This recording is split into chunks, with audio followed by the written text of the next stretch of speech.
In this video, we're going to do a first look of the long-awaited Raptor R.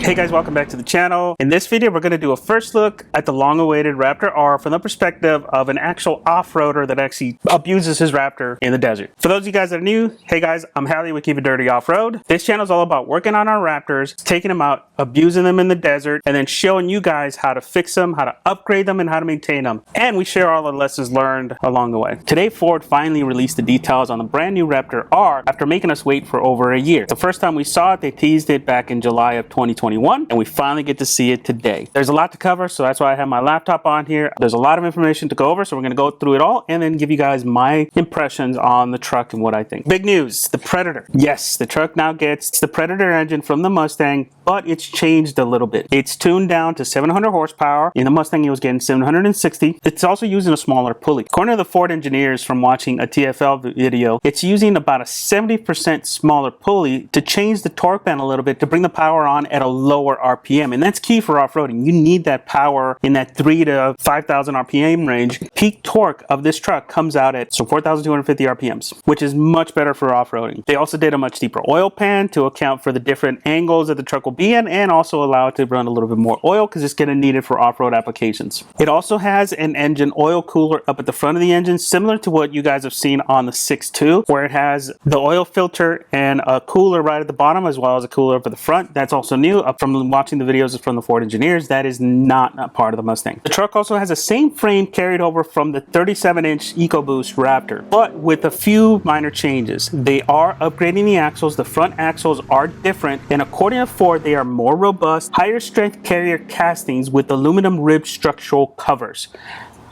I don't know what that means, but apparently we got stronger shafts up front. From the videos, it was hard to tell if they were stronger, if they were larger diameter or what, but they are stronger to deal with the extra power. On that same token, they also added a larger diameter drive shaft in the back to account for all the power. Not sure what that's going to do as far as the strength, guys. For those of you that have had Raptors for a while, you know that that shaft is very lightweight aluminum and it's filled with foam. So I'm not sure what they did there to really strengthen it up, but with more power, you need more stronger components. They are using the same shocks as before. It's the same suspension package from the 37-inch Raptor with the EcoBoost. They have changed the front springs a little bit though. It's the same shock, same everything, but the spring rate is a little bit different to account for the extra weight up front, as well as the tune of the shock is a little bit different. Now we're only hearing that it's the front springs and the front shocks that were modified, but they're all black now, as opposed to the black and orange or all orange, depending on which version you were getting. Which kind of carries on with the theme of the Raptor R, where it's a combination of all black with code orange accents. Gone are the dark gray bumpers and fender flares, replaced with a much darker gray, almost black bumpers and fender flares and all that stuff with code orange accents. The code orange accents are the R logos. You get a code orange R at the end of Raptor in the back, you get a code orange R on the hood, and you get a code orange R on the front grille.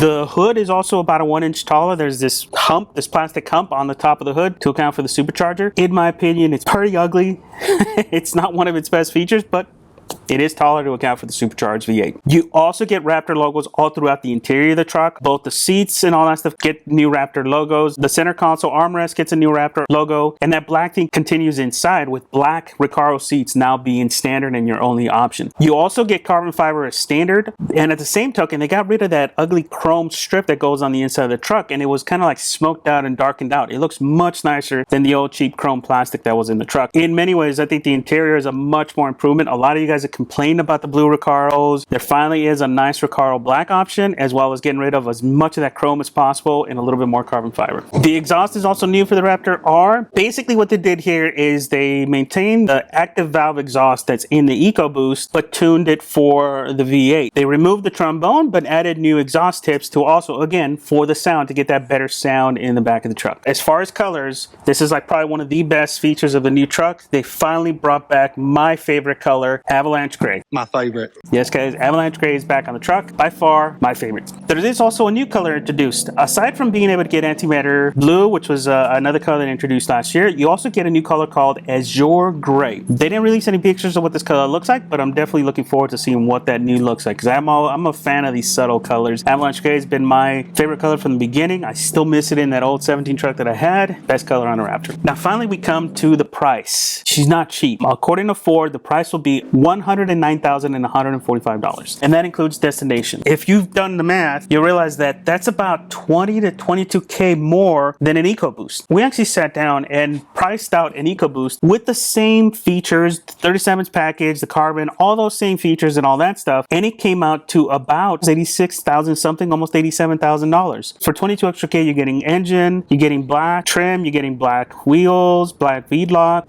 Yeah, you're not getting much for the extra 20 grand. You get a bunch of little red accents, but for the most part, the suspension and all that stuff is relatively the same, so it's a pretty big change in price. Order banks did open today. By the time you watch this video, if you haven't already placed your order, chances are you're not going to get one. We've already been hearing from a lot of the community that the dealers are asking for 50, 60, 70K markups already on these trucks just to place an order. You can expect those markups to go up to 100K easy on top of the price of the vehicle once we find out what the actual production numbers are and we realize that it is going to be a very limited production truck. Ford is being very tight-lipped as far as the release numbers for this truck. I know TFL guys did try to ask a Ford engineer what the numbers are, and he wasn't really too open about it. Ford engineers did talk about the Raptor R configuration, and I quote, will be quite limited. Initially, it will be hard to acquire. And they're citing global supply shortages and all that stuff, right? It's harder to get chips. We all know about that. COVID's had a pretty big impact. But I have a feeling that because of the engine, right? It's a hand-built engine. The fact that they're having a hard time making them for the GT500 as it is, now you're adding the Raptor on top of it. I think the numbers are going to be very, very limited, and that may be a real drawback, right? Because this thing doesn't drop till fall of 2022. I think we're barely going to see any this year, and the few that we do, I doubt any of them are going to hit dirt.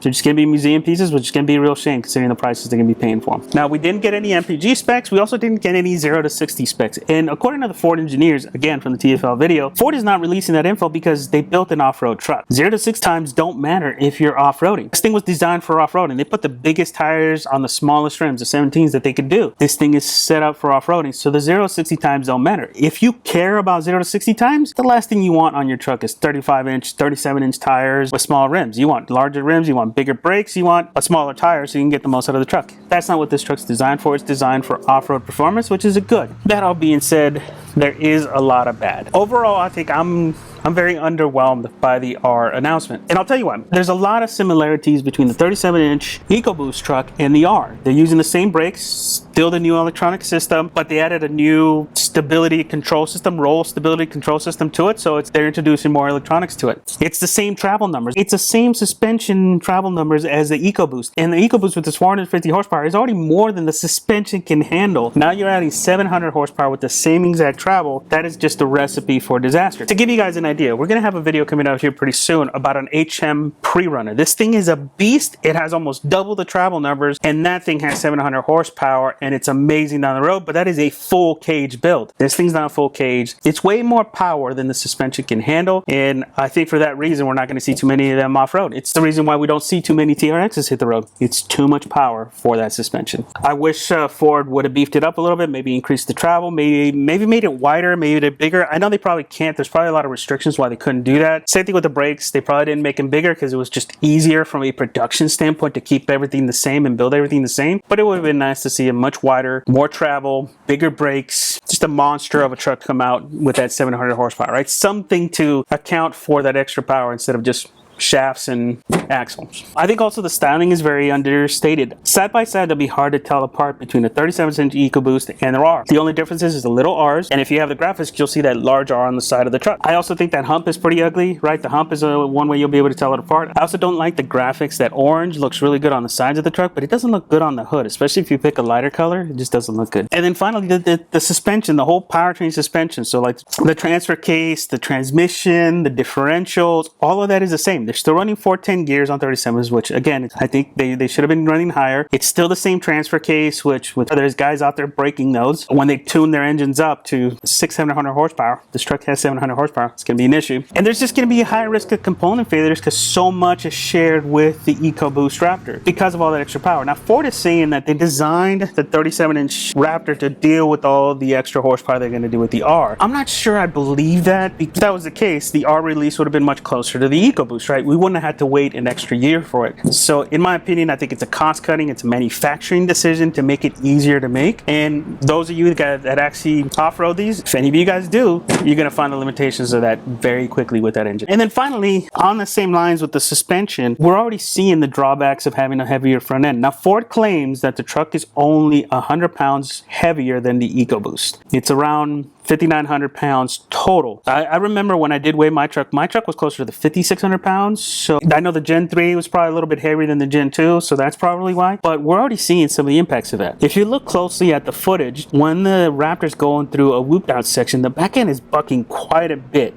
more than the EcoBoost Raptor did through that similar area. I think that, you know, that front weight bias is a concern. I feel it with this truck all the time, and this thing has a highly upgraded suspension, and you feel it. That big heavy V8 at the front does make an impact. According to Ford, they did a lot of lightweight strategies on that engine to reduce some of the weight, and I think that's also going to be a drawback. That engine's already doing very high output. The GT500s aren't known for their reliability. Those engines are constantly blowing up, and they did more, quote, lightweight components on it, so that means that they're using composites and plastics and all that stuff to reduce the weight of that engine, and that could in turn impact its reliability. So that's going to be a big concern for you guys getting one of these. They might be good on the street, but once you start beating them up off-road and you start stressing that engine, there may be some issues there that we just don't know now until we really start seeing people tear those down and start taking them off-road and hit the trails. All right, guys. So those are my thoughts for this video. I think overall, I wish I could get one, but I'm realistic with myself. Unless you win the lottery and able to put down $170,000 on this truck, you're not going to get one. If you haven't already placed one, you're not going to get one anytime within the next year because the order banks are probably already full. Production is going to be very limited. So it's going to be for the super rich. And I have a feeling the majority of these are going to turn into museum pieces, just like the GT500s. They become very exclusive. Barely any of them see the tracks. I think they're going to be all museum pieces and very few are going to see the dirt. On that token, I also don't think it's a good base platform for a build. So let me tell you what I mean. Gen 1 platform I think is a solid platform for off-roading. A lot of it is mechanical already. It has the least amount of electronics. Being able to turn that into something amazing and going through the different stages is very capable on this truck. I can just upgrade the components a little bit, have fun. I can do a mid-travel, have fun, and I can do a full cage build pre-runner and have a lot of fun with that and not have to do some crazy modifications to the engine and all that stuff. With the Gen 3 platform, and this also applies to the EcoBoost, you can't really do that. I mean, you could do a cage, you could do all that stuff, but you have to live with the stock steering system, which is all electronic. You have to live with the stock braking system, which again is all electronic. The ABS system is part of the brake booster. It's all one piece. It's not a separate system anymore. It's not mechanical. It's all electronic. And those pieces can't stay. If you, like, say for example, you wanted to do a luxury pre-runner build out of a Gen 3, you could not do that because the steering and the whole braking system would have to be ripped out and replaced with a conventional braking system. ABS is the worst thing you can have when you're trying to do a pre-runner off-road. It just doesn't stop for some reason and it can't handle the bigger tires. Plus all the other electronics that are on there, it's not a great platform to upgrade. Not like the Gen 1 and even the Gen 2s were. Those are a much more upgrade-friendly platform. I think the Gen 3, especially the R, is a great platform if you want to stay stock or if you want to do light mods. The suspension travel is already very capable. The stock suspension on those is very, very capable, especially on the EcoBoost side because it's a better balanced platform, so it's the better off-roader. But as far as like if you're planning on doing a full mid-travel or even going a long travel, I think you're better off going with like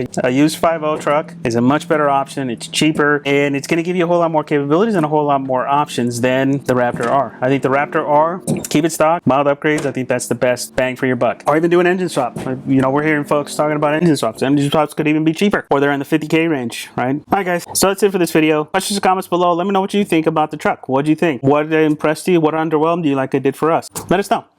Thanks a lot for watching, guys. See you guys on the next one.